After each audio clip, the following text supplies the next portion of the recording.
This is the PlayStation 5.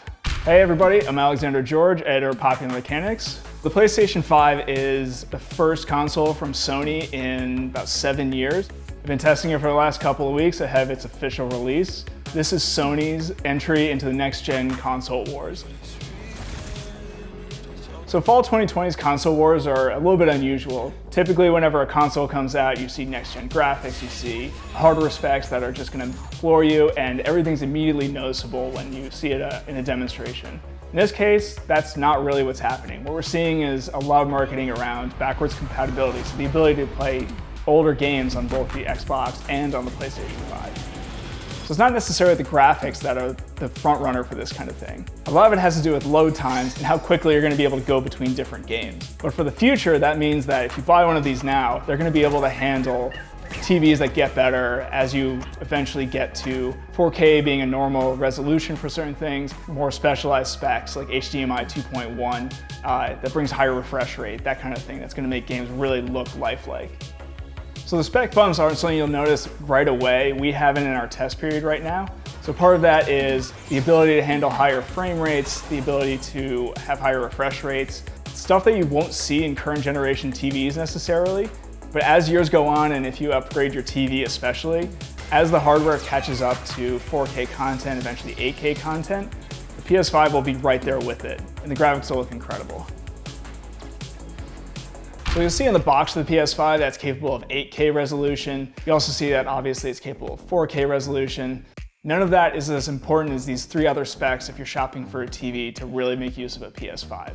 One is variable refresh rate. For variable refresh rate specifically, that means that if you have some intense scene where there's a lot of visual information coming in, something like a big boss fight cinematic, that kind of thing, the TV will be able to slow down and actually show you a smooth transition between frame rates. So that means you won't get stuttering, you won't get image tearing, and it'll actually look really smooth and realistic as it goes through its animations. The other is HDMI 2.1.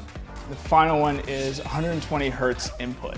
So all that means that the PS5 is able to feed a whole bunch more visual information into the television so that it can have more room to operate, especially during heavy load scenes, like say something like a boss fight. So if you want to buy a TV that's capable of handling everything that the PS5 can do right now, expect to spend at least $1,000. So once you get to this level, cooling becomes a major issue, especially something with this form factor. If you've owned a PlayStation 4, you've probably heard the fans kicking into overdrive. That's something that seems like the developers of the PS5 have taken into consideration. So if you take apart these white panels, which are actually designed to be taken off, you'll see a 4.7-inch diameter and almost a 2-inch thick fan that's in the middle of all of it. And that's a central part of the design of the entire console, according to Sony. And that helps circulate air all around, and that's why you see these vents in all different places around the console. This thing is really quiet. It's really impressively quiet for how good the graphics look. It just stays really quiet. It's impressive, especially when you have a Blu-ray disc inside too. So when you're signing up for a PS5, part of what you're signing up for is the controller. Specifically this one. This is the DualSense, and it's the next generation of the DualShock controller from the PS4. I've been testing it for the last several weeks, and it is my favorite controller that I've used on any console ever. So it's comfortable, the layout is just right, it fits really nicely in your hands, the joysticks have just the right amount of tension. There's this texturing on the back. A little Easter egg is that it has these circles, squares, triangles, and X's, like on the front of the controller. It actually makes it more abrasive and makes it easier to hold, especially as your hands get sweaty.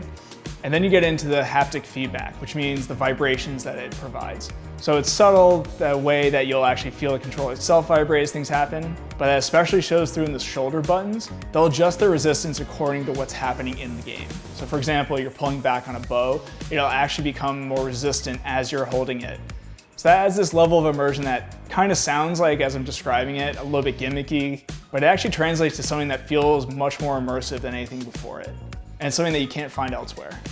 So another Sony accessory that's available for the PS5 is the Pulse 3D headphones. These are $100. They have 12 hours battery life on a single charge via USB-C. They have active noise cancellation and dual mics built into it. It also comes with a 3.5mm headphone jack, so you can use it with other items as well. And one small design detail that I just love is the switch that turns it on or off. It's not a button that you have to hold down and wait for voice prompts, you just instantly know whether it's on or off. So if you spend $500 on a PS5, what are you getting for that? You're getting knockout graphics, especially if you're thinking about upgrading your TV in the next several years. So you get what I think is the best control you can get on a console. You're getting an ecosystem of first-party accessories that really feel premium. And in total, you're getting this hardware package that will feel as awesome 5 years from now as it does today. Are you team PS5, team Xbox, team PC? What's your favorite gaming platform? Let us know in the comments and subscribe for more videos from Popular Mechanics. Cool, all right.